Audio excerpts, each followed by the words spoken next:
हे friends, स्वागत है आप सभी का movie stock movie explain channel पे, जिस पर आज मैं रिकैप करने वाली हूँ house of the dragon episode 4 को। तो चलिए अब आपका टाइम बिल्कुल भी ना वेस्ट करते हुए शुरू करते हैं इस वीडियो को, वो भी स्पॉइलर वार्निंग के साथ। लेकिन उससे पहले मेरी एक छोटी सी रिक्वेस्ट, वीडियो को लाइक, शेयर और चैनल को सब्सक्राइब करने की।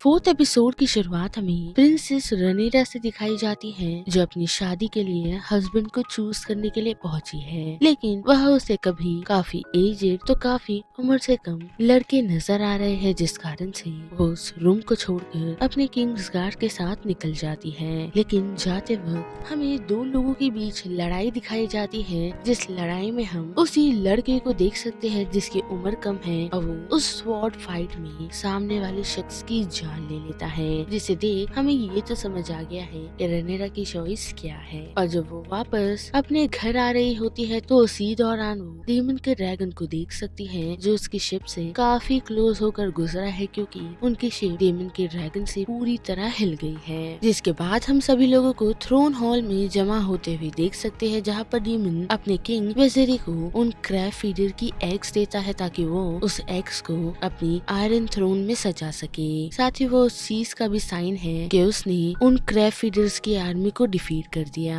लेकिन उसी के साथ हम डीमन के सर पर ताज भी देख सकते हैं, जो ताज उसे वहाँ के लोगों ने एक पुरस्कार में दिया है। और साथ ही वो अपने भाई यानी कि किंग वेजेरी के सामने झुककर उन्हें यही बताता है कि ये ताज उनके आगे कुछ भी नहीं है, यानी कि असली किंग और कोई नहीं बल्कि वेजेरी है। जिसके बाद किंग अपने भाई डीमन को गले लगाते हैं, जिससे हम देख सकते हैं कि ये सारा माहौल जो उन लोगों के बीच टेंस का बना हुआ था, वो फाइनली खत्म हो चुका है। और वो सभी सेलिब्रेट भी कर रहे होते हैं। लेकिन हम उस सेलिब्रेशन में ये देख सकते हैं कि रनीरा के फादर उससे काफी नाराज है और उससे बातचीत तक नहीं करना चाहते। लेकिन उसी के साथ हम ये नोटिस कर सकते हैं कि वो अपने भाई को वापस पाकर काफी खुश भी है। और उसी दौरान हम ये भी नोटिस कर सकते हैं कि एलिसन उन दोनों भाइयों के बीच थोड़ा ऑकवर्ड सा महसूस कर रही है, क्योंकि जैसा कि हमें पता ही है कि एलिसन किंग और डीमन से काफी छोटी है, जिस कारण रनीरा जब उस सिचुएशन से चली जाती है तो वो उससे बातचीत करने के लिए पहुंचती है। जिसके साथ साथ हम ये भी नोटिस कर सकते हैं कि वो रनीरा से जलती है, क्योंकि उसे उसका साथी चुनने की आजादी दी गई है, जबकि एलिसन के साथ ऐसा नहीं हुआ, वो भी उसके फादर ऑटो हाईटावर के कारण। जिसके जवाब में हम देख सकते हैं कि रनीरा एलिसन को यही टॉन्ट मारती है कि उसे अपनी पूरी जिंदगी बच्चों को पैदा करते हुए नहीं गुजारनी है, वो भी एक प्रिजनर जैसा। जो बात एलिसन को चुप जाती है, लेकिन रनीरा उसे सॉरी कह देती है। लेकिन वहाँ पर हम ये नोटिस कर सकते हैं कि एलिसन को एक स्टेप डॉटर नहीं बल्कि दोस्त चाहिए, ताकि वो अपनी बातचीत शेयर कर सके, क्योंकि किंग से शादी करने के बाद उसके कोई दोस्त ही नहीं रहे। और वही बात करे रनीरा की तो उसका भी यही हाल है, जिस कारण वो दोनों एक दूसरे से सॉरी कहते हैं और अपनी दोस्ती को कंटिन्यू रखने का डिसाइड करते हैं। जिसके बाद रनीरा वहाँ से उठ अपने अंकल डीमन से जाकर मिलती है और उन्हें यही कहती है कि उनका यह वापस आने का मकसद क्या है। जिसके जवाब में डीमन उससे यही कहता है कि वो आराम करने के लिए घर वापस आया है। लेकिन जैसे कि रनीरा को पता है कि उसके अंकल डीमन इतने अच्छे नहीं हैं, साथ ही हम उन दोनों के बीच एक अजीब सा स्पार्क नोटिस कर सकते हैं। लेकिन वहाँ पर वो दोनों रनीरा की शादी की बात कर रहे हैं, लेकिन रनीरा को शादी नहीं करनी और उसे अपनी मॉम की तरह जिंदगी नहीं गुजारनी। और वही बात करे डीमन की तो उसका ये मानना है कि शादी एक पॉलिटिकल समझौता है। जिसके बाद ये सीन कोर्ट रूम की तरफ बढ़ता है, जहाँ किंग को ये पता चलता है कि लॉर्ड कॉर्लियस अपनी बेटी की शादी सी लॉर्ड के साथ करने की कोशिश में है। और फिर रात के वक्त हमें दो लड़कियों की जिंदगी दिखाई जाती है, जिनमें बात करें सबसे पहले क्वीन एलिसन की, तो हम देख सकते हैं कि उनका कमरा बच्चों के रोने से भरा हुआ है। और वही हम ये भी नोटिस कर सकते हैं कि उन्हें किंग के साथ नजदीकियां बढ़ाना पसंद नहीं आ रहा। लेकिन उसी के साथ हम किंग जब नहा रहे होते हैं तो ये नोटिस कर सकते हैं कि किंग की बॉडी पर काफी सारे आयरन थ्रोन के घाव है। और दूसरी तरफ बात करें प्रिंसेस रनीरा की, तो जैसे ही वो अपने रूम में एंटर करती है तो वहाँ उसे कुछ कपड़े मिलते हैं जो कि लड़कों के होते हैं, और साथ ही एक मैप भी जो उसी के रूम का है, जहाँ से एक सीक्रेट दरवाजा निकलता है। और वो ड्रेसअप होकर जैसे ही बाहर निकलती है तो उसकी मुलाकात अपने अंकल डीमन से होती है, जो उसे उसे शहर में घुमाने के लिए ले जाते हैं, जिसके साथ साथ उसे एक प्ले भी दिखाते हैं, जिस प्ले में सभी लोग यही चाहते हैं कि प्रिंसेस रनेरा उनके किंगडम को रूल ना करे, बल्कि वो लोग ये चाहते हैं कि रनेरा की जगह किंग उनके छोटे बेटे एगोन को उसकी जगह दे। और फिर वहाँ से निकल रनेरा और डीमन एक ब्रॉथल में आ पहुँचते हैं, जहाँ हम रनेरा को डीमन के करीब देख सकते हैं, लेकिन डीमन वो कांटेक्ट तोड़ वहाँ से चला जाता है, क्योंकि हम ये नोटिस कर सकते हैं कि मे बी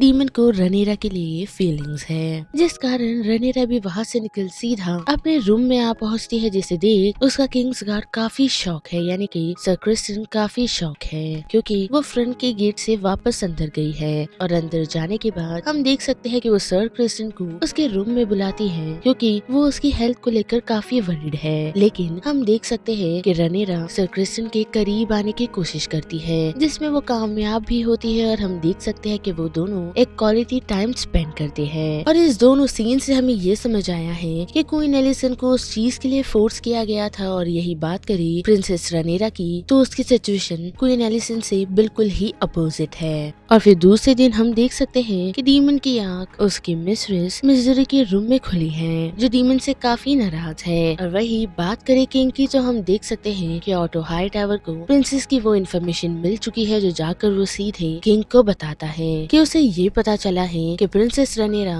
और डीमन को ब्रॉथल में एक साथ देखा गया था, वो भी एक दूसरे के काफी करीब, जिससे ऑटो हाई टावर का ही फायदा है, क्योंकि अगर रनेरा और डीमन के बीच करीबियां आ चुकी हैं, तो उससे रनेरा की शादी नहीं हो सकती, जिस कारण से वो आयरन थ्रोन की असली वारिस नहीं रहेगी, और इससे वो आयरन थ्रोन एलिसन के बेटे यानी कि प्रिंस एगोन को मिल जाएगी। लेकिन हम देख सकते हैं कि किंग उस बात पर विश्वास करने को तैयार ही नहीं है, लेकिन ऑटो हाई टावर भी इस चीज को झुटलाने के लिए तैयार नहीं, क्योंकि उनका भी ये मानना है कि ये इन्फॉर्मेशन उन्हें उनकी काफी अच्छी सोर्स से मिली है, जो मे बी डीमन की मिजरी हो सकती है, यानी कि मिस मिजरी। साथ ही किंग उसे यही सारी चीजें भी कहते हैं कि इस कारण से तुम अपना ही फायदा कर सकते हो। जो बात सुन ऑटो हाई टावर वहाँ से चले जाता है, और वही बात करे क्वीन एलिसन की, तो वो उन दोनों की बातें सुन लेती है, जिस कारण वो रनेरा से जाकर मिलती है और उसे उसी बात की सच्चाई के बारे में पूछ रही होती है, वो भी एज अ बेस्ट फ्रेंड नहीं बल्कि एज अ क्वीन, जिसे वो ऑर्डर करती है सच कहने के लिए। और हम देख सकते हैं कि रनेरा उसे यही सच कहती है कि ऐसा कुछ उसके और उसके अंकल के बीच हुआ ही नहीं, जिसकी उस बातों पर एलिसन भरोसा कर लेती है, और यही उसे कहती है कि तुम्हारी रेपुटेशन ही तुम्हारा सब कुछ है। अब दूसरी तरफ बात करें डीमन की, तो हम देख सकते हैं कि वो जब घर लौटता है तो उसे किंग्स गार्ड पकड़ सीधा थ्रोन रूम की तरफ ले जाते हैं, जहाँ उसकी मुलाकात उसके भाई किंग विजरी से होती है। जहाँ पहुंचकर उसे पहले तो किंग विजरी काफी मारते हैं, और उसे यही कहते हैं कि तुमने उसे स्पॉइल कर दिया।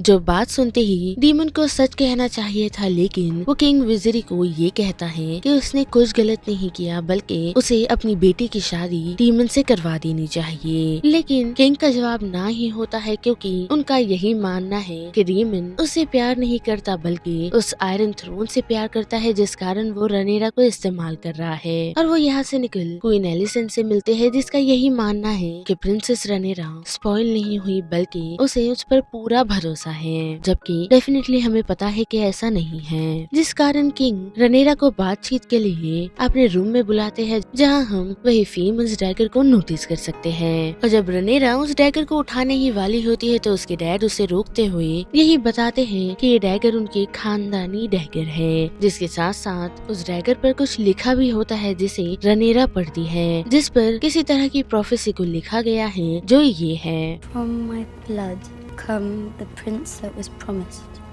and his will be the song of ice and fire.